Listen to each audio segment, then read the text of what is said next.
बातमीपत्रात आता पाहूयात गल्लीपासून ते दिल्लीपर्यंतच्या ताज्या घडामोडींचा धावता आढावा। मुख्यमंत्री देवेंद्र फडणवीस यांनी आज विधानसभेत प्रत्येक गोष्टीशी मुख्यमंत्री माझी लाडकी बहीण योजनेचा संबंध जोडणाऱ्या भाजपच्या एका आमदारावर चांगलेच संतापले। प्रत्येक गोष्टीमध्ये लाडकी बहीण आणू नका, लाडक्या बहिणींच्या विरोधात जाऊ नका, अन्यथा घरी बसावं लागेल असंही ते म्हणाले। त्याचं झालं असं की भाजप आमदार अभिमन्यू पवार यांनी आज सभागृहात अवैध दारू विक्रीचा मुद्दा उपस्थित केला। ते म्हणाले, अवैध दारू विक्रीवर मी मागील सरकारमध्ये एक आणि आता एक लक्षवेधी मांडली। आपल्या दालनामध्ये 3 बैठका झाल्या, पण त्यावर अद्याप कोणतीही कारवाई झालेली नाही। हा ग्रामीण भागातील प्रत्येक आमदाराचा विषय आहे। त्यांना रोज काय त्रास होतो हे त्यांना विचारा। लाडक्या बहिणींवर आपण नेहमी बोलतो, पण लाडक्या बहिणींचं दुःख काय असेल तर अवैध दारू विक्रीवर आळा घालावा हे आहे। पवार पुढे म्हणाले, या प्रकरणी कायद्यात योग्य ती दुरुस्ती करण्याची गरज आहे। या प्रकरणी विधानसभा अध्यक्षांनी बैठक घेतली। आपण उत्पादन शुल्क, गृह विभाग तथा अन्न आणि औषध प्रशासन विभागालाही निर्देश दिले। अध्यक्षांनी निर्देश दिल्यानंतरही काही कारवाई होत नसेल तर हा चिंतेचा विषय आहे असं अभिमन्यू पवार म्हणाले। या माध्यमातून त्यांनी अप्रत्यक्षपणे देवेंद्र फडणवीस यांच्या नेतृत्वातील गृह खात्याकडे बोट दाखवलं। अभिमन्यू पवार यांच्या या विधानावर मुख्यमंत्री चांगलेच संतापले। ते संतापाच्या सुरात म्हणाले, मी सदस्यांना पुन्हा सांगतो, प्रत्येक गोष्टीत लाडकी बहीण आणू नका, लाडक्या बहिणींच्या विरोधात जाऊ नका, अन्यथा आपल्याला घरी बसावं लागेल। प्रत्येक गोष्टीत लाडकी बहीण करणं योग्य नाही। लाडक्या बहिणींचे पैसे चालूच राहतील, ती योजना सुरूच राहील। त्या योजनेची दुसऱ्या योजनांची तुलना करता येत नाही असंही ते म्हणाले। पाकिस्तानचे नवीन चीफ ऑफ डिफेन्स फोर्सेस बनलेले फील्ड मार्शल आसिम मुनीर यांनी सोमवारी आपला पदभार स्वीकारला। रावळपिंडी येथील GHQ मध्ये झालेल्या कार्यक्रमात त्यांना गार्ड ऑफ ऑनर देण्यात आला। आपल्या भाषणात त्यांनी सांगितलं की जर भविष्यात पाकिस्तानवर कोणताही हल्ला झाला तर पाकिस्तानचा प्रतिसाद पूर्वीपेक्षाही अधिक जलद आणि कठोर असेल। त्यांनी भारताला इशारा देत म्हटलं की भारतानं कोणत्याही गैरसमजात राहू नये। मुनीर म्हणाले की आधुनिक युद्ध आता cyber space, electromagnetic spectrum, space, information war, AI आणि क्वांटम कम्प्युटिंग यासारख्या नवीन क्षेत्रापर्यंत वाढलं आहे। दलांनी आधुनिक आव्हानानुसार स्वतःला जुळवून घेणं आवश्यक आहे। ते म्हणाले की पाकिस्तान एक शांतताप्रिय राष्ट्र आहे। कुणालाही इस्लामाबादच्या प्रादेशिक अखंडतेची किंवा सार्वभौमत्वाची परीक्षा घेण्याची परवानगी दिली जाणार नाही। मुनीर यांनी ऑपरेशन सिंदूर दरम्यान पाकिस्तानी सैन्य आणि नागरिकांच्या संयमाची आणि सहनशीलतेची प्रशंसाही केली। पाकिस्तान सरकारनं 4 डिसेंबर रोजी आसिम मुनीर यांची देशाचे पहिले चीफ ऑफ डिफेन्स फोर्सेस आणि चीफ ऑफ आर्मी स्टाफ म्हणून नियुक्ती केली होती। दोन्ही पदांवर त्यांचा कार्यकाळ 5 वर्षाचा असेल। या नियुक्तीला राष्ट्रपती आसिफ अली झरदारी यांनी मंजुरी दिली होती। मुनीर हे पाकिस्तानचे पहिले लष्करी अधिकारी आहेत जे एकाच वेळी CDF आणि COAS ही दोन्ही पदं सांभाळतील। पंतप्रधान शहबाज शरीफ यांनी नियुक्तीची शिफारस करताना राष्ट्रपतींना सारांश पाठवला होता। मुनीर यांना याच वर्षी फील्ड मार्शल पदावर पदोन्नत करण्यात आलं होतं। पाकिस्तानी संसदेनं 12 नोव्हेंबर रोजी लष्कराची ताकद वाढवणारी 27वी घटना दुरुस्ती मंजूर केली होती। या अंतर्गत मुनीर यांना CDF बनवण्यात आलं। हे पद मिळताच त्यांना पाकिस्तानच्या अणुबॉम्बची कमानही मिळाली, म्हणजेच ते देशातील सर्वात शक्तिशाली व्यक्ती बनले। खरं तर 29 नोव्हेंबर 2022 रोजी जनरल आसिम मुनीर यांनी लष्कर प्रमुख म्हणून नियुक्ती करण्यात आली होती। त्यांचा मूळ कार्यकाळ 3 वर्षांचा होता, म्हणजेच 28 नोव्हेंबर 2025 रोजी तो संपणार होता। शिवसेना उद्धव बाळासाहेब ठाकरे पक्षाचे नेते अंबादास दानवे यांनी एक व्हिडिओ पोस्ट करत पुन्हा एकदा खळबळजनक आरोप केला आहे। या व्हिडिओमध्ये एक व्यक्ती पैशांच्या भल्या मोठ्या गठ्ठ्यांसह दिसत आहे। विशेष म्हणजे या व्हिडिओतील पैशांसह दिसणारा व्यक्ती हा आमदार असल्याचा आरोपही दानवे यांनी केला आहे। यावरून त्यांनी राज्य सरकारवर टीका केली आहे। नागपूरमध्ये सध्या हिवाळी अधिवेशन सुरू आहे। अधिवेशनाच्या आजच्या दुसऱ्या दिवशी दानवे यांनी केलेल्या या आरोपांमुळे अधिवेशनात सत्ताधाऱ्यांना घेरण्याचीही विरोधकांना चांगलीच संधी मिळाली आहे। या संदर्भात आपल्या पोस्टमध्ये अंबादास दानवे यांनी म्हटलं की या सरकारकडे फक्त शेतकरी कर्जमाफीला पैसा नाही, बाकी सगळं ओके आहे। जनतेला जरा सांगा, मुख्यमंत्री फडणवीस आणि शिंदेजी हे आमदार कोण आहेत आणि पैशांच्या गठ्ठ्यांसह काय करत आहेत, असा प्रश्न अंबादास दानवे यांनी उपस्थित केला। नागपूरमध्ये सुरू असलेल्या हिवाळी अधिवेशनाच्या दुसऱ्या दिवशी अंबादास दानवे यांनी एका व्हिडिओच्या माध्यमातून राज्य सरकारवर आणि एका आमदारावर धक्कादायक आरोप केला आहे। त्या व्हिडिओमध्ये एक व्यक्ती मोठ्या रोख पैशांच्या बॅगांसह दिसत असल्याचं आणि तो व्यक्ती आमदार असल्याचा दावा त्यांनी केला आहे। या आरोपानंतर विधानसभेत आणि राजकीय वर्तुळात एकच खळबळ उडाली आहे। सरकारकडे शेतकरी कर्जमाफीसाठी पैसे नाहीत, पण काही आमदारांकडे रोख रकमेचे गड्डे आहेत, असा आरोप दानवे यांनी केलाय। या व्हिडिओनंतर आता अधिवेशनात यावरून विरोधकांना सत्ताधाऱ्यांना घेरण्याची संधी मिळाली आहे। राज्यातील हिवाळी अधिवेशन सुरू असताना आज राजकीय वातावरणाला नवीन कलाटणी देणारा एक व्हिडिओ सोशल मीडियावर वाऱ्यासारखा पसरलाय. शिंदे गटातील अलिबागचे आमदार महेंद्र दळवी हे टेबलावर ठेवलेल्या जाडजूड नोटांच्या बंडलांची मोजणी करताना दिसत असल्याचा दावा करण्यात आलाय. शिवसेना उद्धव बाळासाहेब ठाकरे गटाचे नेते अंबादास दानवे यांनी हा व्हिडिओ ट्विटवर पोस्ट केला आणि थेट सरकारवर हल्लाबोल केला. शेतकरी कर्जमाफीला राज्याकडे पैसा नाही म्हणणाऱ्या सरकारकडे इतकी रोख कुठून आली असा प्रश्न दानवे यांनी उपस्थित करताच राजकारणात खळबळ उडाली आहे. व्हायरल झालेला वादग्रस्त व्हिडिओ हा केवळ योगायोग नसून त्यामागे राष्ट्रवादीचे ज्येष्ठ नेते सुनील तटकरे आणि ठाकरे गटाचे विरोधी नेते अंबादास दानवे यांचं संगनमत असल्याचा थोरवे यांनी संशय व्यक्त केलाय. सुनील तटकरे सातत्यानं रायगडमधील शिवसेना आमदारांना अडचणीत आणण्याचं भूमिकेत राजकारण करतात. आम्ही घरातच शत्रू वाढवला अशी बोचक टिप्पणीही त्यांनी केली. शिवसेना भाजप रिपाई ही पारंपरिक युती असताना अजित पवारांसोबत भाजपनं सत्ता वाटली आणि त्याचा सर्वात मोठा फटका आम्हालाच बसतोय असंही त्यांनी सांगितलं. तथापि या गंभीर आरोपांवर सुनील तटकरे आणि राष्ट्रवादीकडून अजून कोणतीही औपचारिक प्रतिक्रिया आलेली नाही. त्यामुळे सर्वांचं लक्ष आता त्यांच्या भूमिकेकडे लागलं आहे. व्हिडिओमध्ये दिसणारी व्यक्ती ही प्रत्यक्षात दळवीच असल्याचं राजकीय वर्तुळात बोललं जात आहे.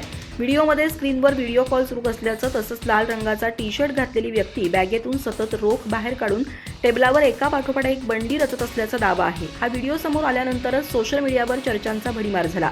सरकारचे जनप्रतिनिधी जर नोटांची एवढी अफाट मोजणी करत असतील तर यामागचा स्रोत काय, हे पैसे कुठून आले, या प्रश्नांच्या सरबत्तीमुळे सत्ताधारी अडचणीत आले असल्याचं चित्र दिसलं. मुंबईतील छत्रपती शिवाजी महाराज टर्मिनसच्या प्रवेशद्वारावर छत्रपती शिवाजी महाराजांचा भव्य अश्वरूढ पुतळा उभारण्यावरून निर्माण झालेला संभ्रम अखेर दूर झाला. केंद्राने दिलेल्या नकारात्मक उत्तरामुळे हा प्रश्न ठाकरे गटाचे आमदार भास्कर जाधव यांनी स्थगन प्रस्तावाद्वारे विधानसभेत लावून धरला होता. यावर उत्तर देताना केंद्राने दिलेलं उत्तर हे जुन्या आराखड्यानुसार असून स्थानकाच्या पुनर्विकासाच्या नव्या आराखड्यात शिवरायांच्या पुतळ्याचा समावेश आहे असं स्पष्टीकरण देवेंद्र फडणवीस यांनी सभागृहात दिलं. मुंबईतील छत्रपती शिवाजी महाराज टर्मिनसच्या आवारात दर्शनी भागात छत्रपती शिवाजी महाराज यांचा पुतळा उभारण्यासंदर्भात मागील अधिवेशनात शिवसेना ठाकरे गटाचे आमदार भास्कर जाधव यांनी मुद्दा उपस्थित केला होता. त्यावेळी मुख्यमंत्री यांनी दिलेलं उत्तर आणि काही दिवसांपूर्वी केंद्रीय रेल्वे राज्यमंत्री यांनी हा पुतळा उभारता येणार नाही असं लेखी उत्तर संसदेतील ठाकरे गटातील गटनेते खासदार अरविंद सावंत यांना दिल्याने संभ्रम निर्माण झाला होता. या पार्श्वभूमीवर भास्कर जाधव आज विधानसभेत स्थगन प्रस्ताव मांडून शासनाला वस्तुस्थितीची विचारणा केली. सीएसटी स्टेशनचं छत्रपती शिवाजी महाराज टर्मिनस नाव झालं आणि त्या ठिकाणी छत्रपती शिवाजी महाराजांचा अश्वरूढ पुतळा उभा करावा असा प्रस्ताव सभागृहात मांडला. बीएससी मध्ये ऐकून घेतला. त्यानंतर सभागृहात मुख्यमंत्री हजर असताना तो विषय सभागृहात उपस्थित केला. आज स्थगन प्रस्तावाच्या माध्यमातून एक गोष्ट लक्षात आणून द्यायची की त्यावेळी मुख्यमंत्र्यांनी सकारात्मक उत्तर दिलं. त्यांनी दिलेलं उत्तर आपल्याकडे रेकॉर्डमध्ये आहे. जुन्या व्हीटी स्टेशनचं छत्रपती शिवाजी महाराज टर्मिनस नामकरण झालं. त्या ठिकाणी भव्य पुनर्विकास सुरू आहे. त्या माध्यमातून आयकॉनिक स्टेशन तयार करण्यात येत आहे. या प्रकल्पाच्या आराखड्याचा एक भाग म्हणून सदर ठिकाणी छत्रपती शिवाजी महाराजांचा भव्य पुतळा उभारण्यात येणार आहे. त्यामुळे सभागृहात आता वेगळा ठराव करण्याची गरज नाही असं मुख्यमंत्र्यांनी त्यावेळी सांगितल्याचं भास्कर जाधव म्हणाले. अहेरी नगर परिषदेत मुख्याधिकारी गणेश शहाणे यांनी बोगस दिव्यांग प्रमाणपत्र देऊन नोकरी मिळवल्याची तक्रार लोकसेवा आयोगाकडे झाली आहे. याबाबत सामान्य प्रशासन विभागाकडून निर्देश आल्यानंतरही कारवाई का होत नाही असा सवाल काँग्रेस विधिमंडळ नेते विजय वडेट्टीवार यांनी विधानसभेत उपस्थित केला. विधानसभेच्या प्रश्नोत्तराच्या काळात राज्यातील बनावट दिव्यांग प्रमाणपत्र प्रकरणाबाबत काँग्रेस विधिमंडळ नेते विजय वडेट्टीवार यांनी प्रश्न उपस्थित केला. राज्यात 359 कर्मचारी अधिकारी आहेत ज्यांनी बोगस दिव्यांग प्रमाणपत्र मिळवली आहेत. अहेरी येथील गणेश शहाणे यांच्याबाबत अवर सचिव आणि सामान्य प्रशासन विभागाकडून कारवाई करण्याचे निर्देश आल्यावरही कारवाई का करण्यात आलेली नाही, असा कोणता राजकीय दबाव आहे की या अधिकाऱ्यावर कारवाई होत नाही असा सवाल वडेट्टीवार यांनी सभागृहात उपस्थित केला. विजय वडेट्टीवार यांनी उपस्थित केलेल्या प्रश्नांवर उत्तर देताना मंत्री अतुल सावे यांनी सरकारची भूमिका स्पष्ट केली. ते म्हणाले की बोगस दिव्यांग प्रमाणपत्रांच्या आधारे नोकरी मिळवणाऱ्यांची यादी तयार करण्यात आली असून ती संबंधित विभागांना पाठवण्यात आली आहे. अहेरीचे मुख्याधिकारी गणेश शहाणे यांच्यासह संशयाच्या घेऱ्यात असलेल्या 359 कर्मचाऱ्यांच्या प्रमाणपत्रांची पडताळणी प्रक्रिया सुरू आहे. या प्रकरणाची सखोल चौकशी करून दोषी आढळणाऱ्यांवर पुढील 3 महिन्यांच्या आत कठोर कारवाई केली जाईल असं आश्वासन मंत्री अतुल सावे यांनी सभागृहात दिलं. व्हिडिओ पोस्ट करणाऱ्या ठाकरे सेनेवाले त्यांना सांगा त्यांच्या मालकाच्या कर्जतमधील फार्म हाऊसवर किती कॅश ठेवली आहे. जरा जाऊन बघा, विचारा. कॅशच्या बातमीत आरोप ठाकरे सेनेच्या आमदार आणि कार्यकर्त्यांनी करतात हे जगातील सर्वात मोठं आश्चर्य आहे. पत्रकार बांधवांनी माझ्यासोबत कर्जतच्या फार्म हाऊसवर चला, जमिनीमध्ये किती कॅश खोदून ठेवली आहे हे उद्धव ठाकरे आणि आदित्य ठाकरेंना विचारा, असं भाजपचे मंत्री नितेश राणे यांनी म्हटलं आहे. मंत्री नितेश राणे म्हणाले की ठाकरेंच्या कार्यकर्त्यांनी कॅशच्या बाबतीत काही बोलूच नये. कर्जतच्या फार्म हाऊसवर सर्च ऑपरेशन केलं की मग कशी पळापळ होईल, असं नितेश राणे यांनी म्हटलं आहे. ठीक आहे, अंबादास दानवे यांनी व्हिडिओ ट्विट केला आहे, त्याची सत्यता तपासली जाणार आहे. यानंतर बोलताना आदित्य ठाकरे म्हणाले की अंबादास दानवे यांनी पोस्ट केलेल्या व्हिडिओमध्ये तुम्ही सर्वांनी पाहिला असेल, सरकारकडे शेतकरी कर्जमाफीसाठी पैसे नाही आणि सत्ताधारी आमदार असे पैशाच्या बॅगा घेऊन फिरतात. यापूर्वीही असे व्हिडिओ समोर आले होते, अजूनही दिसतील. आता सर्व ठिकाणी हेच सुरू आहे. ते जे हेलिकॉप्टरमध्ये ज्या बॅगा घेऊन फिरत आहेत आणि हे जे आनंदाच्या शिधाचे वाटप सुरू आहे ते कुणाचं आहे, असा सवाल आदित्य ठाकरेंनी केला आहे. विजय वडेट्टीवार म्हणाले की निवडणुकीत जो पैशाचा वापर झाला हा याच खोक्यांचा वापर आहे. हे कुठेही लपून राहिलेलं नाही. इतका पैसा कमवला गेला आणि सरकारची तिजोरी खाली केली गेली, तिजोरी ओरबडून खाल्ली आहे. राज्यात असा धिंगाणा कधीच पाहिला नाही. दानवेंनी पोस्ट केलेल्या व्हिडिओमध्ये चूक काहीही नाही. महाराष्ट्रात हिवाळ्यानं पुन्हा जोरदार हजेरी लावली असून मुंबईसह उपनगरात गारठा वाढू लागलाय. दुसरीकडे राज्याच्या अनेक भागात थंडीचा कडाका इतका वाढलाय की सामान्य नागरिकांसह शेतकरी वर्गही मोठ्या अडचणीत येतोय. भारतीय हवामान विभागानं जारी केलेल्या ताज्या अंदाजानुसार देशाच्या मध्यपट्ट्यासोबतच महाराष्ट्रात पुढील काही दिवस तापमान मोठ्या प्रमाणात घसरणार आहे. विशेषतः विदर्भ, मराठवाडा आणि मध्य महाराष्ट्रातील नागरिकांना 10 ते 12 डिसेंबर या कालावधीत तीव्र शीतलहरींचा सामना करावा लागणार असल्याची चेतावणी वर्तवली आहे. त्यामुळे येणारे 48 तास अतिशय धोकादायक असणार असल्याचं हवामान तज्ज्ञांचं स्पष्ट मत आहे. या अंदाजानुसार विदर्भ आणि मराठवाडा विभागात तीव्र थंडीची लाट पसरणार असून किमान तापमानात सतत घट होत राहील. मध्य महाराष्ट्रातही 10 ते 12 डिसेंबर दरम्यान काही जिल्ह्यांमध्ये शीतलहरीची चिन्ह दिसणार आहेत. संपूर्ण राज्यातील तापमानात 2 ते 3 अंश सेल्सिअस पर्यंत घसरण होण्याचा अंदाज व्यक्त करण्यात आलाय. तर जनजीवन विस्कळीत करणाऱ्या या अचानक गारठ्यामुळे आरोग्यावर परिणाम होण्याची शक्यता असल्यानं नागरिकांनी काळजी घ्यावी असा इशारा प्रशासनाकडून देण्यात येतोय.